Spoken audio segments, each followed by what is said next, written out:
Welcome to LITE It Up, a podcast about resilient women balancing motherhood, their careers, personal lives, and all of the challenges that come along with being a superwoman. Each week, you'll be motivated to take action to lead, inspire, transform, and empower. Now, here's your host, Dr. Aginah Musherah. Hey, everybody. Welcome to another episode of LITE It Up. I am your host, Dr. Aginah Musherah. I am so excited to have this episode because I am always a fan of highlighting Black women who are doing amazing things. And this week's guest is Adrienne Horn, who is the CEO, founder of I Am Editing Inc. She has also launched a Black Women's Network Facebook group, which is how we met, because as you guys know, I'm an author. But I wanted to take a moment to chat with her, and so you all can get to know Adrienne and the amazing work that she is doing. So Adrienne, welcome to LITE It Up. Thank you so much. Thank you for having me. I greatly appreciate it. So this is probably a long time coming as far as us getting together and having a conversation about the work that you do. If you could just tell the audience a little bit about yourself. I know that you are down in warm Miami, Florida, if I'm not mistaken. You're not mistaken. That's where I am. Lucky. um, well, yes. Sometimes it gets in the 60s here and I'm all bundled up and other people are like, what? The 60s? I wish it was that warm, but such is life. I've been here all my life, so I'm used to it. I'm a native of South Florida. I graduated from high school in 2007 and I went on to Florida A&M University in Tallahassee, where I ended up majoring in English and pharmacy when I started. Okay. And then 12 credited hour semesters ended up turning into 18 when I got accepted into the doctoral program. And my double major quickly became a major and a minor. So I majored in pharmacy and I minored in English. I had already taken a certain amount of classes and I just didn't want the money to go down the tube. So I at least wanted to finish that portion, which I did. And I graduated in 2014 and I ended up becoming a pharmacist, getting a job, living a life. I got my first job on Miami Beach. How cool is that? And right. And Yeah. then and then after about 2 years, um, everything just kind of fell apart. I went to work one day and I got situated. And about 20 minutes after being at my desk and checking emails, I had an email from the CEO of the umbrella company of the pharmacy that I worked with, basically telling me that they didn't need me anymore. Wow. It was Christmas of 2016. I had 1 year old who is now 5, Mhm. and I didn't know what in the world I was going to do. I was applying to jobs and I just couldn't land one fast enough. And then one day, this light bulb just went off in my head and was like, hey, Adrienne, you majored in English. And I was like, okay, so what can I do with this? And I just put up a random post on Facebook. Mhm. Hey, y'all, if you need an editor, let me know. I'm available. And I got one poet to asked me to edit his poetry book. I did it. He loved it. He told people. And then those people told people. And then those people told people. And the next thing I knew, I had a whole functioning company that was under the table. Wow. And somebody was like, well, Adrian, you need to run a business. You need to go ahead and be an entrepreneur. And it's like, I don't know nothing about business or Mhm. entrepreneurship or anything. And so I got me a community of people who had already been down this road before and knew what it was. And I kind of felt my way through until I officially started. I am editing ink is 100% um, legal now because it didn't Mhm. start that way. At first, I was just trying to feed my baby. Yeah. Um, but now, it's an endeavor that I have fallen in love with. And I truly, truly believe that is it's a portion of my purpose of what I'm supposed to do. I believe I'm supposed to be an editor and a pharmacist, and it's been such a rewarding experience, and I'm thankful for it. I'm just curious. I just kind of want to go back and kind of press you a little bit.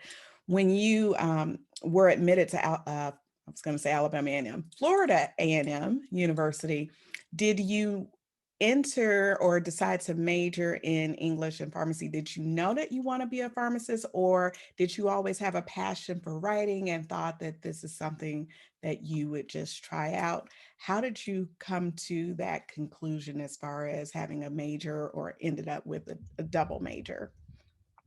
So I started writing poetry when I was 14 years old. My parents got divorced when I was 14 years old. And with the back and forth with them, they really didn't pay a lot of attention to me and my younger brother. And so I really didn't feel like I had anybody to talk to. I was an athlete then. So, practices and games were great, but I needed a release, and I found it in writing poetry. I had no idea I could do it until I actually started doing it.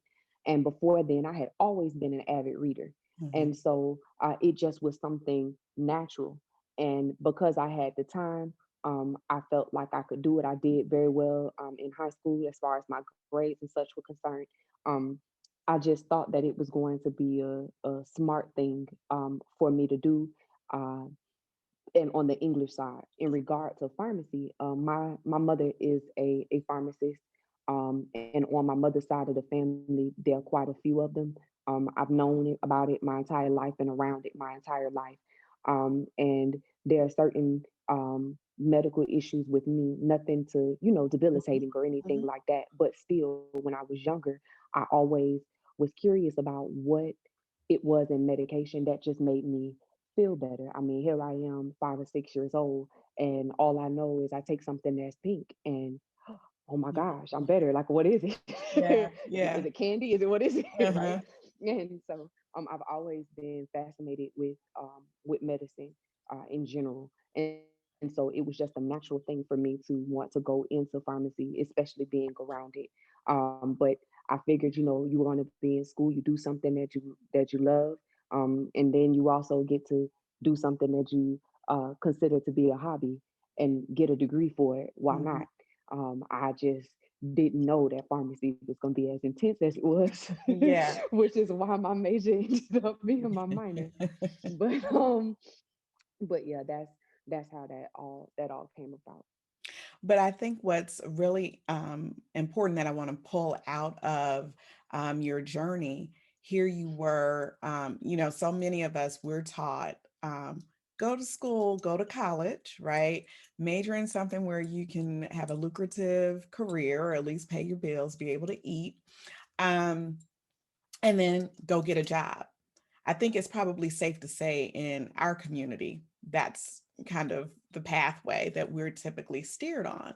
And so to be in a situation where you're at work and then all of a sudden you get this email, and um, many of us can probably attest to having a similar experience when companies go through these mass layoffs or what have you.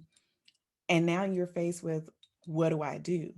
But you were able to draw upon your passion as well as your expertise to be able to then make a career for yourself and then become a businesswoman. And I know that you mentioned that while you were kind of, it was word of mouth, but your business grew, but you hadn't considered launching a business. Do you think that there was some level of fear that you may have had? Because sometimes when I talk to women and we're talking about the things that we're passionate about and things that we want to do, like what the thing that stops us from doing something that we're passionate about sometimes is fear. Would you say that that was the case for you initially? I don't think that it was. I don't think that it was fear. Hmm. Um, for lack of better words, I just think I didn't want to be bothered. It was Okay. just, it was just one of those things that I knew that I could do something, Mhm. to reach the end that I needed, and at that point, it was feed Paris. keep the lights on. That's Mm, all it was, and mhm, pay the rent. That's mhm, it. That's mm, all it was. And so everything I did was geared toward ensuring that Paris was fed and that we had lights. That's really what it was. And so when people were like, "Oh, Adrienne, you should make it. You should go ahead and incorporate it and make it a business and do this full time," and it was like, "I found me another job now." No, what you yeah. for what? It was just a means to an end, a bridge Mhm, to do it. I'm so glad that I took the time to do it because had I not, first of all, I wouldn't have discovered that I could do it. mhm, And once I saw that I could do it, it made me believe that I was capable of doing other things. I literally started from scratch, okay. right? Um, so I don't think that it was necessarily that. It was just I never saw myself being a business owner. I Mhm, never thought that I was going to be in a situation where here it was that I have a degree that's worth six figures and I'm not making anything. I just never foresaw it. mhm. Um, so I think that was my hesitation for it. Okay. And so now you have officially incorporated I Am Editing Inc.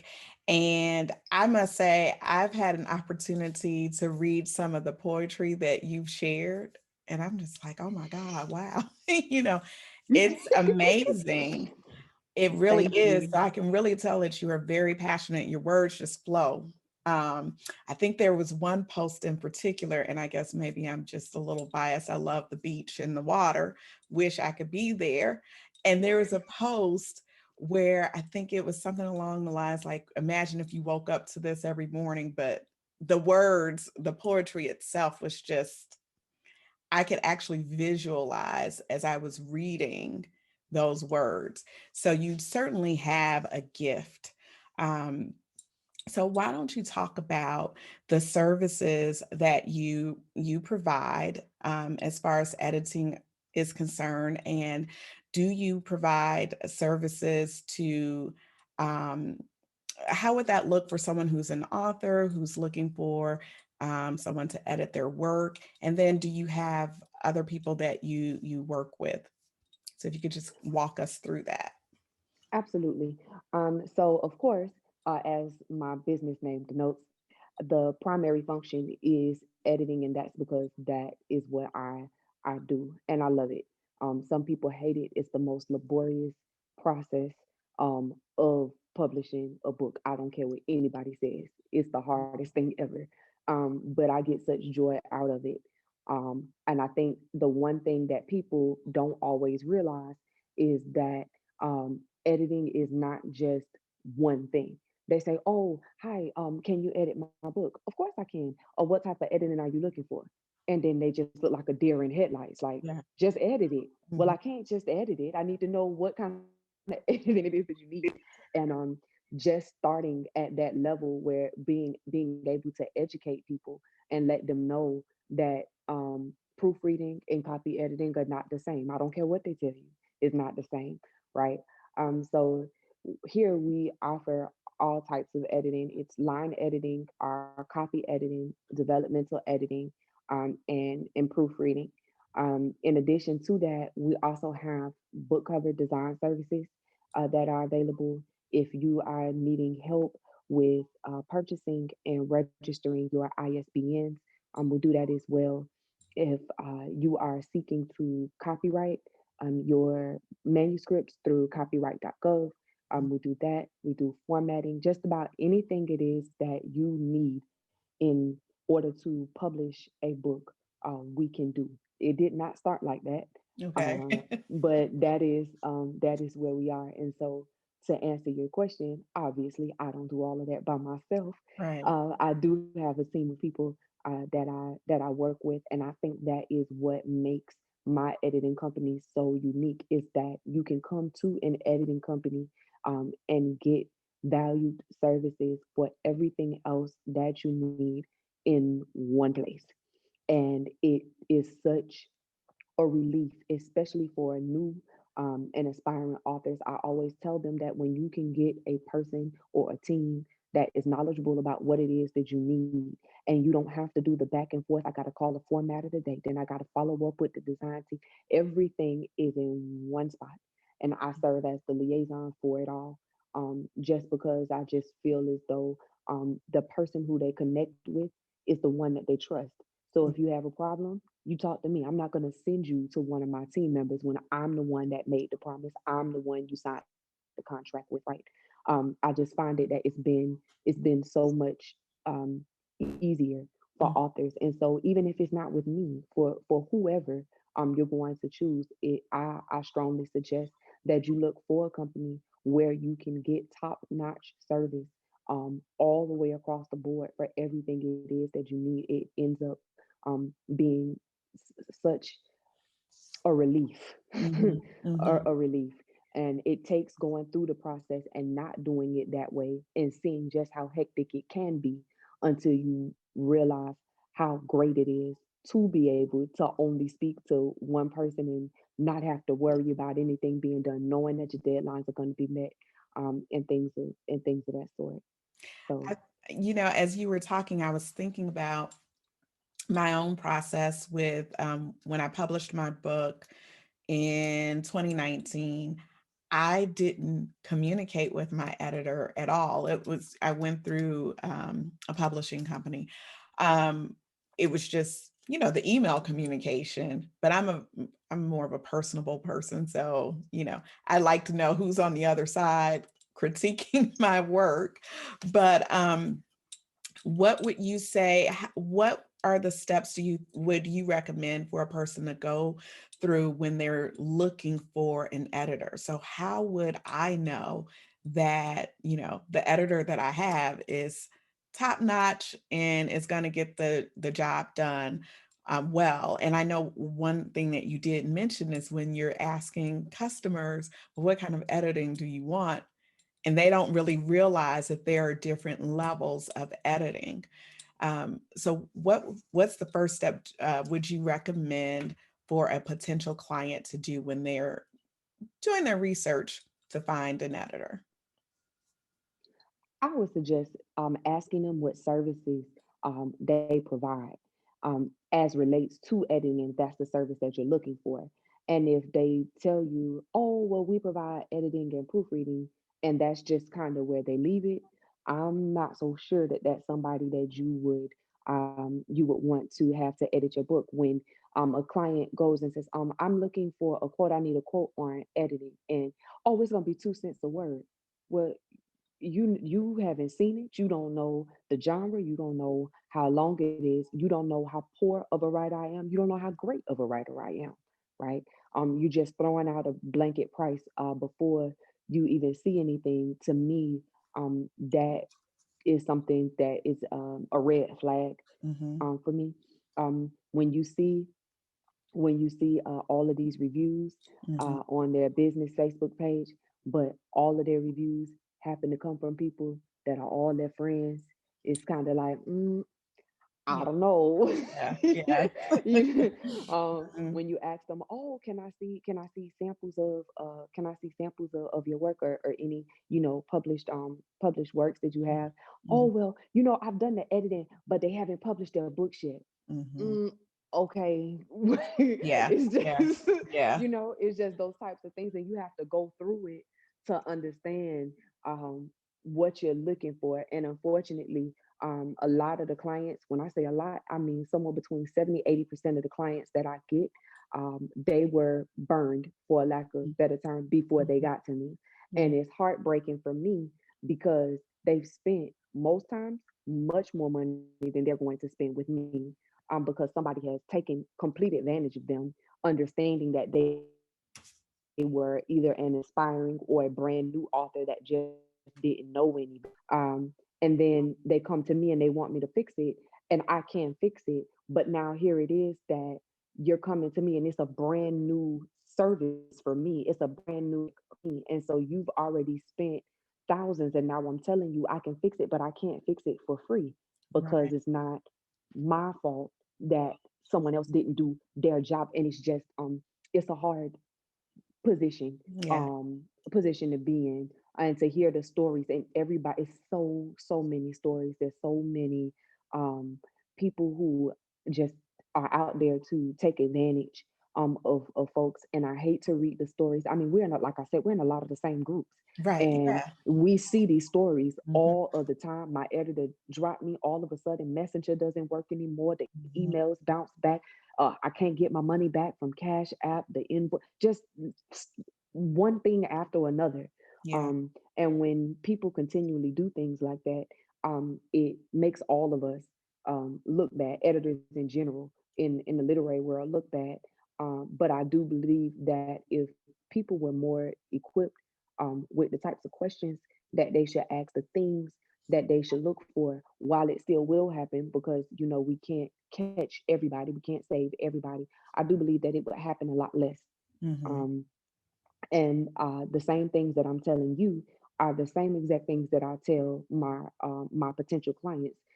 They say, well, I don't know if I can afford you. No problem. But I'm telling you, now that you've connected with me, I actually care. Right. So when you find a potential, call me, Mhm. email me, ask me. If it's, oh my God, you'll do that? Yes. Because I don't want to see you get burnt. I provide more services than just editing. Just because you don't come to me for editing doesn't mean that you won't use me for formatting, or Right. you won't use me for a book cover design. How in the world are you going to pay me and my company for all of the other services that I could provide if you get burnt by somebody who takes everything that you have in your budget? You can't. I'm gonna Exactly. help you in any way, I'm gonna help you in any way it is that I can. And I think that's another thing too, is finding an editor who actually cares. Mhm. There are so many painful stories, especially given what happened last year. There's so many painful stories behind what people are writing now. Mhm. People don't know what it is taking for folks to actually develop a story, and then you give it to someone who's going to mark it all up. You want them to care. You Right. need them to ask the questions, to be there, to kind of work the thing through with you, and not just treat you like a dollar sign, not to treat you like a payment for a bill, Mhm. right? Mhm. And so that is another thing. We all have intuition. We get vibes from people. We naturally connect with folks. I always tell people to take advantage of that. If you feel like you have a connection with that person, maybe that is the person who should be dealing with your project. You know, Yeah. always find somebody that cares, and that's not just with editing. That's for any Anything. person who's seeking any service. You always, always, always want to be connected with someone who cares. Always. That's so, I think that is also key to just having good business practice and good business relationships is when, and that's how you're going to keep the customers coming back too. If you show that as as a business owner who's providing a service, that you have an interest in your client and making sure that the outcome is successful for them, obviously they're going to want to come back and utilize your services. And it's awesome that you have all of these other services available as a one-stop shop for folks to take advantage of or to, utilize. So it's not just the editing services. So how would people get in contact with you? Because I don't want to, end this without asking you that. I've got some other questions to ask you too, but I want to get that out there because I know quite a few people who are saying, I want to write, but my writing is not that great. I know. So they know up front that they need an editor. So where can people find you and contact you about the services that you provide? The easiest way to get in contact with me is to go to my website. Real simple. www.iamediting.com. And there you will see a Let's Connect form. Just Mhm. fill it out. It'll shoot me an email, and as soon as I see it, I'll be sure to connect with anybody. And it's for anything, whether you need book coaching, writing coaching, book covers, formatting, editing, anything it is that you need. Just to have a question about something that you heard here today. Mhm. That's the easiest way to contact me. Now, here's another thing that I know you released journals for those of us who need some Yeah. inspiration to start writing. What made you decide to add that as another component to just the services and merchandise that you provide? Because the It, journals look good. thank you. They sitting right here next to me. I have them with me everywhere. So this is my first one. Write, edit, publish, repeat. And the reason why I created that is because, to your point, there are a lot of people who want to write, and it's, but I'm not a great writer, or I write and then what? And a lot of times they really don't understand that. Um, the first thing to writing is to actually write. So Mhm. when you say that you're not a great writer, it's like, oh, well, show me something that you've written. Oh, well, I haven't written anything yet. Why you know you're not a great writer? You haven't written anything yet, you Yeah. know? And so I made that because I feel like as we go through life, we all encounter things that we can write stories about that positively impact the lives of other people, that give folks brilliant ideas that resolve issues for other people. And I remember I was listening to a podcast one day, and the person that was being interviewed said, "How would you feel if you found out that someone that was looking up to you passed away, and you had the key to their success and they never were able to unlock that door? You had the answer to a problem that they never solved, all because of the fact that you just sat there and said, oh, nobody's going to listen to me. Oh, my story isn't good enough, right? Oh, I'm not a great writer. Oh, I'm not a natural speaker. Those types of things, right? Mhm. um, and I think that it's so important that people know that um, their story is important. And I was one of those people. I write poetry. I don't write stories. I don't write books. Mhm. Um, and even now, I'm just starting to get my feet wet. I've been in a couple of anthologies. And I know that I have to release a book every time I post a poem. Adrienne, where's my book? I don't know, somewhere. I don't know where it And I is. was going to ask you that, like, when are you going to release a book of poetry? It's going to come. It's going to come. It's just I've never been one of those type of people who needed a book. I write for a release. I write because other people enjoy it. It's a source of entertainment for me. It's a hobby, always has been, right? And so that's what I've always done. And I'm going to. I have to. Y'all nag me so much. My goodness. I don't have any choice but to Well, I do mean, it. you have all of the services there to Yes, be I can able do to it. I just have to make the make time. time. Mhm. But every journal that I created, it holds a place in my heart. I have another one that's a peacock journal, and it's beauty redefined. And the reason why I have it, it's mostly geared toward women, and our youth and teens, and it's just sickening sometimes to see how the society standards of beauty makes us do things to ourselves that are just completely unnecessary, almost sometimes to the point of death.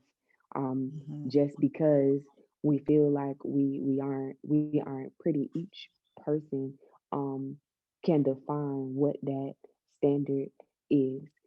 I don't look like Mhm. you don't look like me, but we both can be beautiful, right? Yeah. But people don't think so.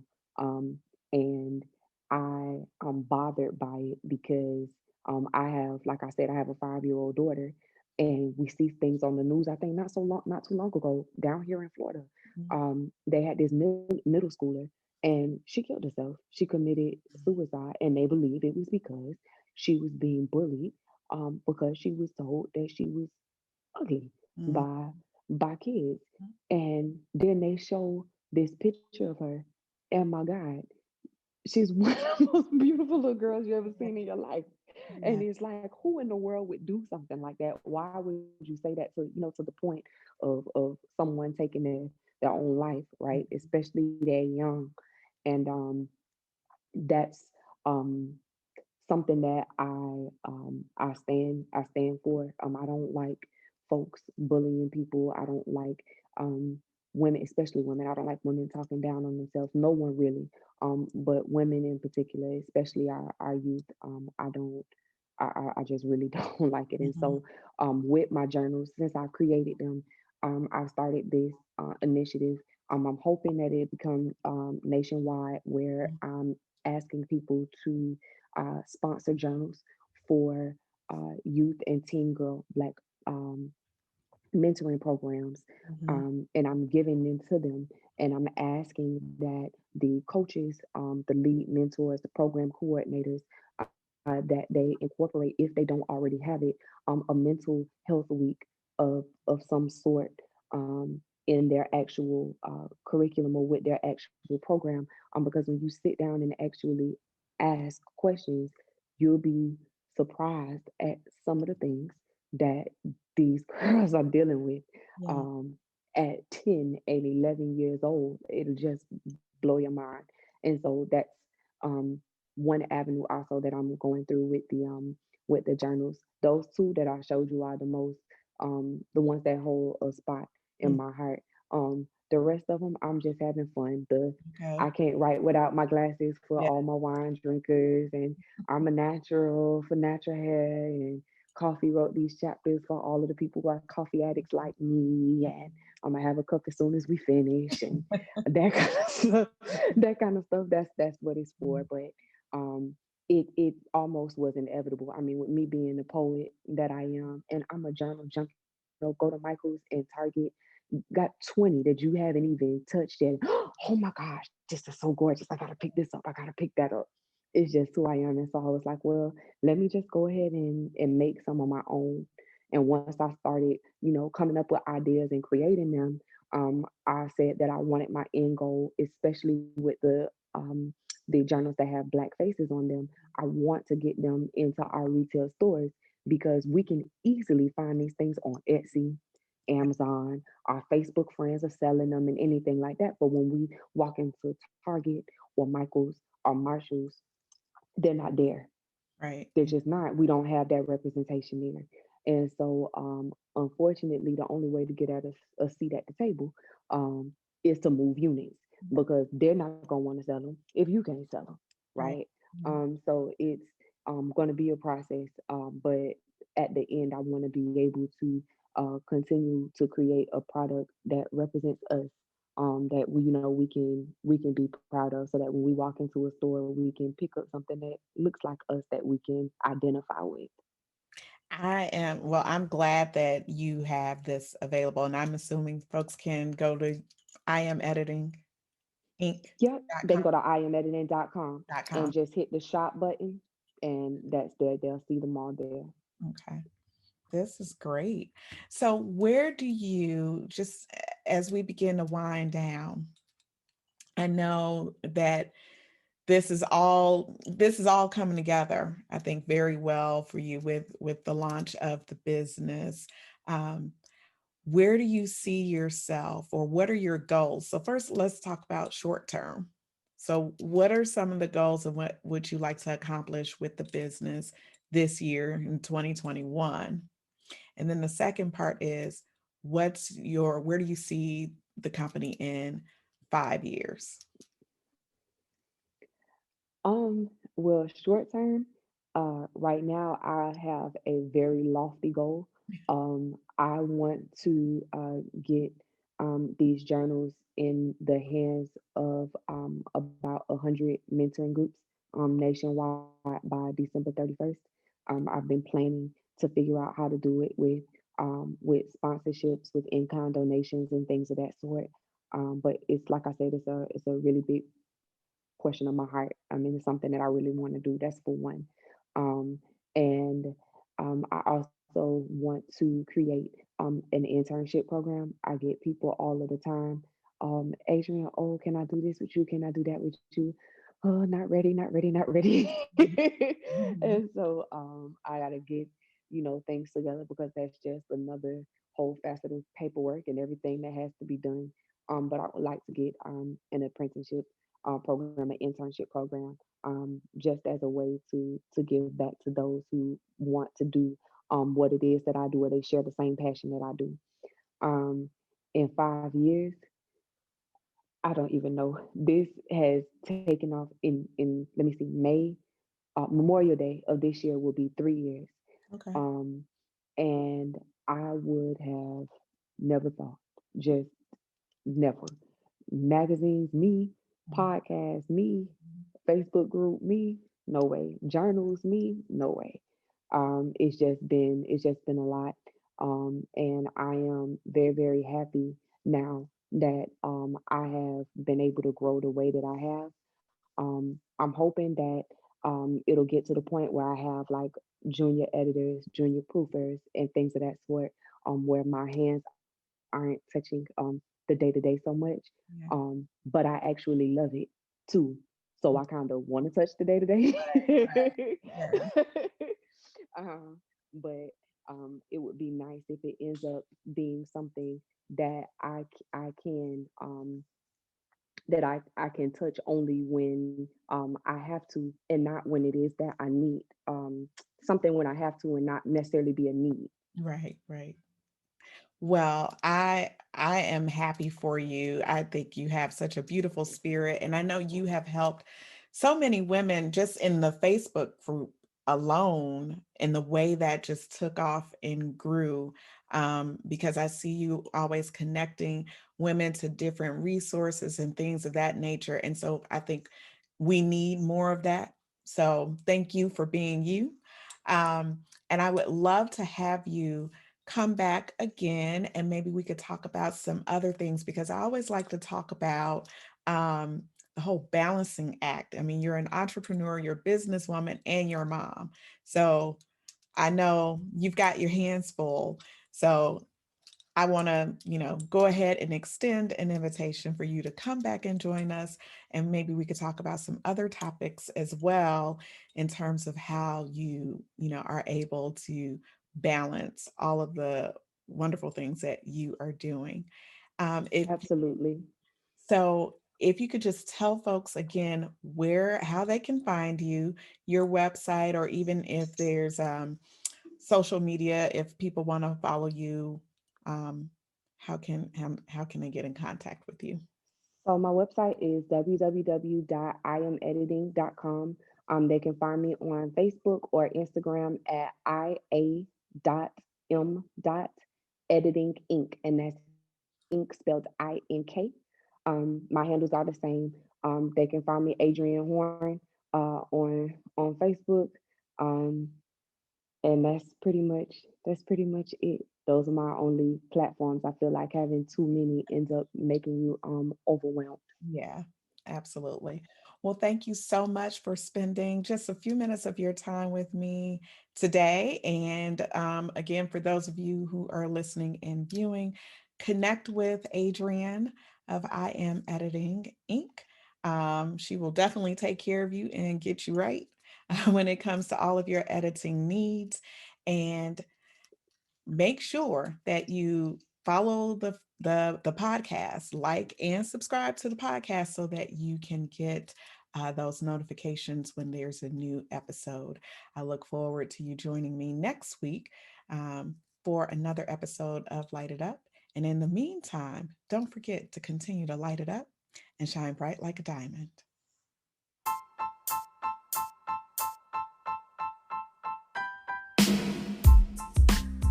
Thanks for joining me this week on Light It Up. Make sure you visit my website at www.lightituppodcast.com or www.aginahmuhammad.com. You can also find me on social media using the handle at Light It Up Podcasts. If you like what you've heard, please be sure to hit the subscribe button so you'll never miss a show. While you're at it, I'd appreciate a rating on iTunes, or you can simply tell a friend about the show. Be sure to tune in every Tuesday for a new episode. Until next time, light it up and shine bright like a diamond.